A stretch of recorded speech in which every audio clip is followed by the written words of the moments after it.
we are back once again for Romford Horror Film Festival, and Nerdly Out Loud is sitting here. We have got a group of filmmakers, cast and crew from a movie called The Great War, which we just showed on screen 2, the massive big screen, and it got a really good reception, guys. People really enjoyed this. How was that for you?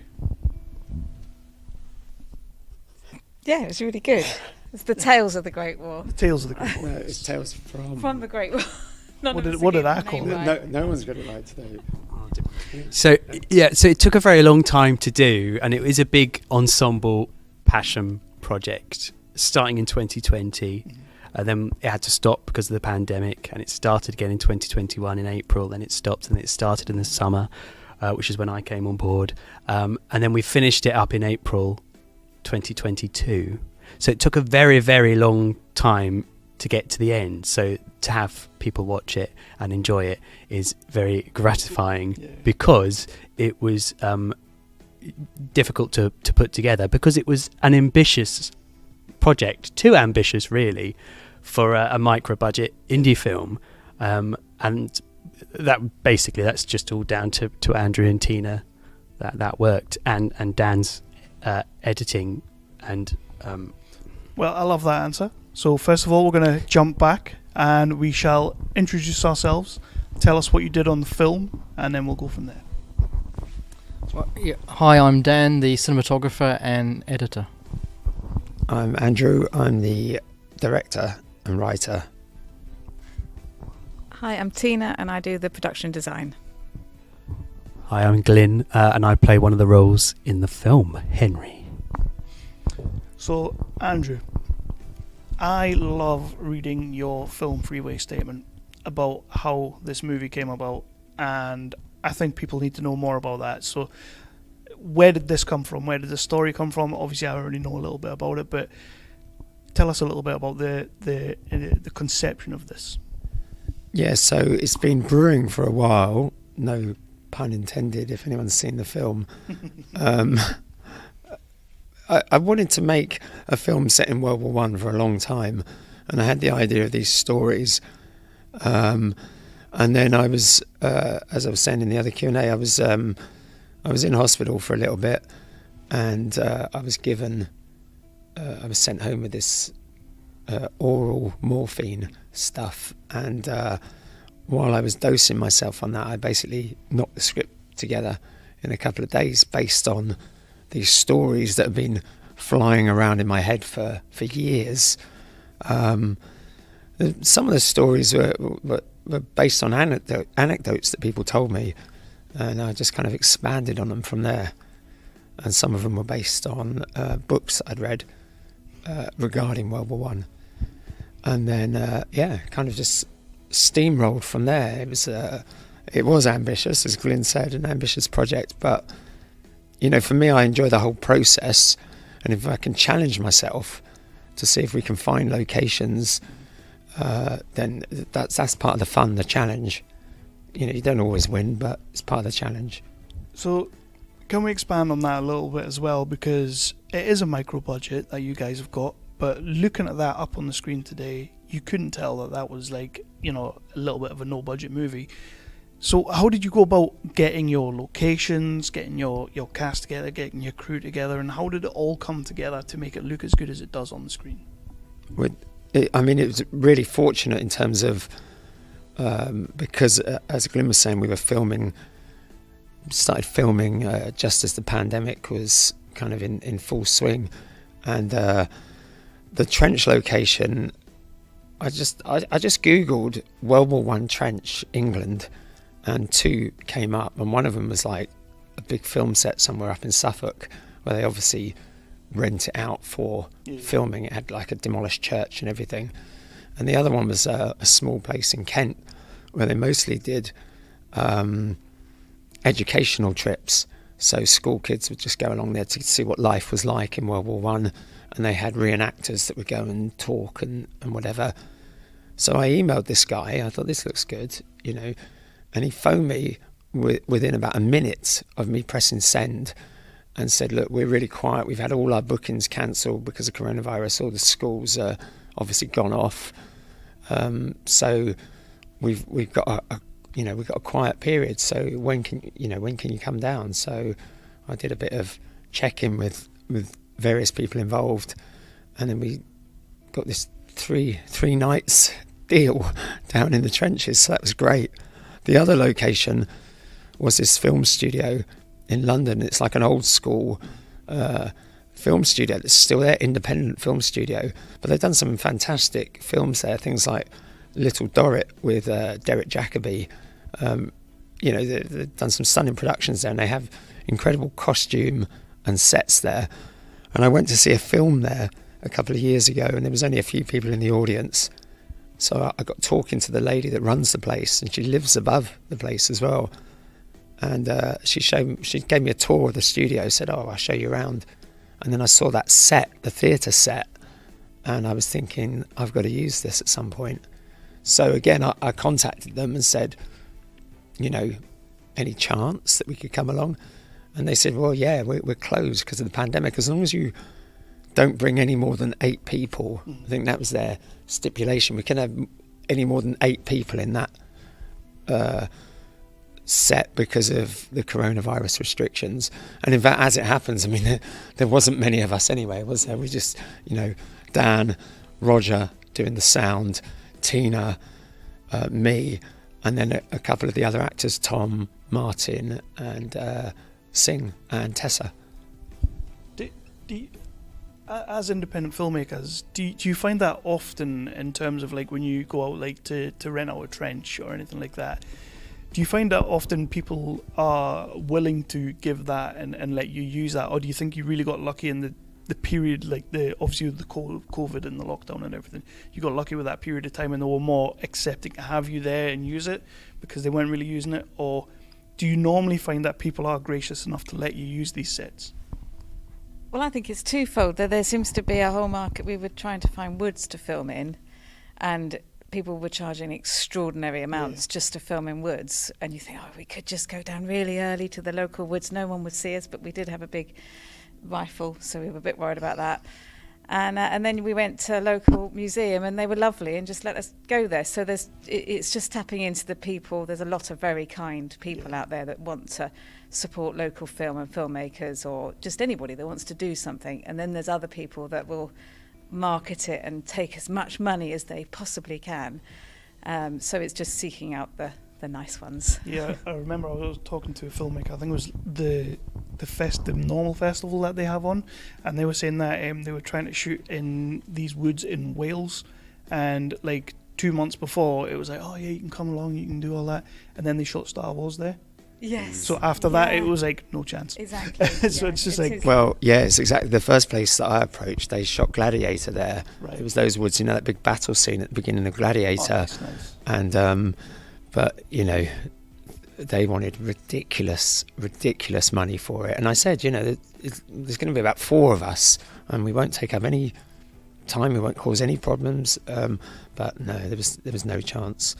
And in fact, actually, I mean, you've said this to me before, Dan, haven't you? That the problem with making something that looks half decent, because people go on and Google your work, they then think you've got lots of money. So whereas before they might have gone, oh yeah, just come in, a couple £100 or whatever, they might go on and see some of your previous work and go, oh, no, actually, these guys must have money, so we're going to charge them a few thousand instead. And from a cinematographer point of view, the having an actual trench to work in, that must have been pretty cool for setting up and getting the shots right and everything. Or did it make it a little bit harder because it wasn't as wide, or just for getting the cameras in and working? Oh no, I mean, actually it was a full trench system. You had both the British and the German side, so I very quickly learned how to tell the difference between the two, and then there was a no man's land in between, so we could actually get some really good drone shots above it, and we didn't really have to fake a lot in the trench because it was like a working trench just without any soldiers and what have you. So it was really quite fantastic, and it's kind of one of the things I really like working with Andrew, and we've shot a few things, is he's really good at sourcing, coming up with a great story, then getting these locations, and then getting these, amazing actors together, and then it's like this playground that, as a cinematographer, I can just go for it and have fun and explore. And we spent 4 days there, didn't we? just going for it, having fun and finding different options. I mean, the drone shots were just at the end, weren't they, when we realised we had a few hours spare. So let's get a drone up there and get some drone shots. So it was just like explore all the options. Yeah. I love that, and the great thing is that you did have a proper physical set, and you didn't have to like build it yourself, because you can't fake that kind of thing, and that it shows on the screen.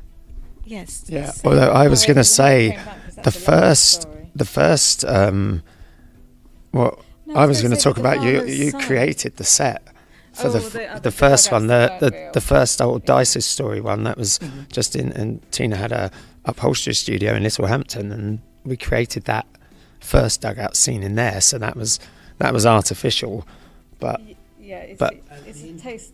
Most people don't notice the sets that I've done, which I take as a definitely. good thing if they can't tell that it's not real. So the interiors of the dugouts, that was a set as well, which was actually on site though. So there was a dugout, and then a little bit down the road there was a dugout. So when we go into a trench, we are in a different location. But as an actor, for you to actually have that kind of thing, oh yeah, it was amazing. They had just finished doing Sex Education there, the Netflix show, just before we went in, everything was there. It was really great. Yeah, I liked the story that you told in the Q&A on the stage about the fact that you hadn't actually met most of the people. Yeah, this was no, like I your hadn't. first time No, there. today. Yeah. How is that when you're sort of just like, were you just by yourself? Yeah, for some of it, but I've acted since I was a little boy professionally, so I'm kind of used to that. And Andrew comes from a similar background to me acting wise, so we I think Andrew knew that I'd be all right just to just shove in and say, oh, that person would be there, that person would be there, and just do it. So yeah, you just get on with it, and doing it all back to front as well. I mean, nothing I shot was in the right order. Even in scenes, the end of the scene was done before the first part. Yeah, in the dugout I had a lasagna. Nice. and some melon the halfway perks. through. Yeah, halfway through a scene between takes. So, yeah. And one thing that I always like to ask as well when I'm doing these things is that when you talk to creators like yourselves and all that, you're very, very critical of your work, and when you're looking at the thing on the big screen and you're sort of like, oh, could have done that better, that didn't quite work, that didn't quite go the right way. But I like to ask, what did you see up on the screen today with the finished project that you were super proud of? Like a moment that each of you as well, that you saw up there and you were like, you know what, we smashed that looks awesome. Shall I go first, as I've got the mic? So, I was really worried when I read the script first, because it had sort of a sci-fi element, and I'm always really nervous about it being truthful. So, I invented a realistic backstory for the character to use. So in the story, he has a book which defeats a demon. So I decided, and I sort of checked with Andrew first, I decided, well, what if it defeats all demons? So it can represent anything. It could be mental health or sexuality or whatever. So I picked one that it could be, and sort of used my own experiences of, wanting to get rid of something or not have something around, to act some of those scenes, and I think that worked well. I mean, when I opened the book, it wasn't written how I was supposed to react to it, but I thought today, with 2 years separation, I thought, oh, all right, Glyn, that was all right. Like, I can see that I'm acting. that was all right. Yeah, and I could remember what I was thinking of. Right. So, and I could see that I was doing it. So I thought, oh, yeah, okay, that's a good bit. I love that bit. Well, for me, it was the music hall scene, the theatre scene, because that was one of the locations where we couldn't have many people, so we would have liked to have filled the auditorium to make it feel like there was more of a crowd there. Yeah. But actually watching it on the big screen with the surround sound made us feel like we were part of that audience, and for me it brought that scene to life. Yeah.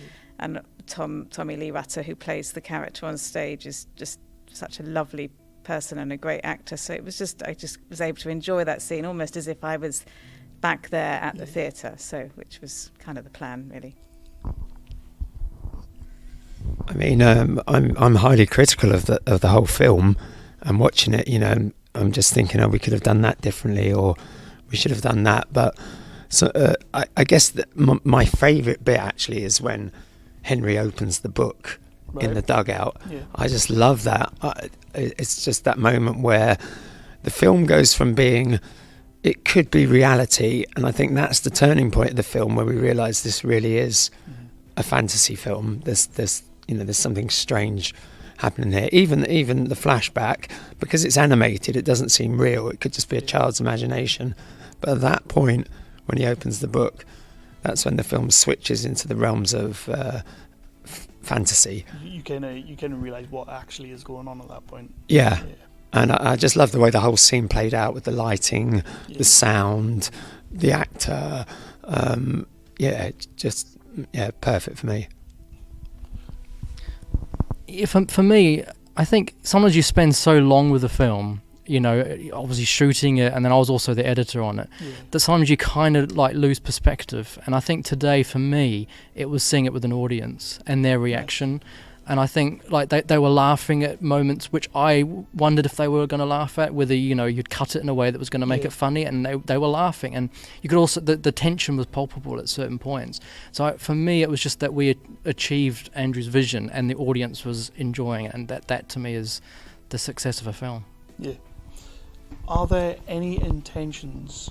Are you going to get any more Oromorph and make another couple? I know you mentioned that if you had taken any more, you might have made a trilogy. Are there any intentions to expand this? Yeah, I mean, originally with this, what's missing from Tales from the Great War is the German character in the dugout. He has a backstory, but it was almost impossible. I decided early along there's no way we can film it because it consisted of him. The whole area of the trenches they're in is almost like an enchanted woods, and there was a whole backstory of him coming from Bavaria and being this woodsman of Bavaria who's very good at chopping down trees, and his whole battalion come in to clear the area to build trenches, and they chop down the woods, but they get up the next morning and it's all back there again. Everything's back there. So that was his kind of backstory. So that's why he makes this deal with the devil to survive the war, because the men of his battalion all start dying, killed in various ways by the foliage, so to speak. And that's also the habitat of the beast as well later on in the film. So, yeah, that would have made an inch. I mean, but we're talking big budget for that, because we would have needed a whole bunch of. But yeah.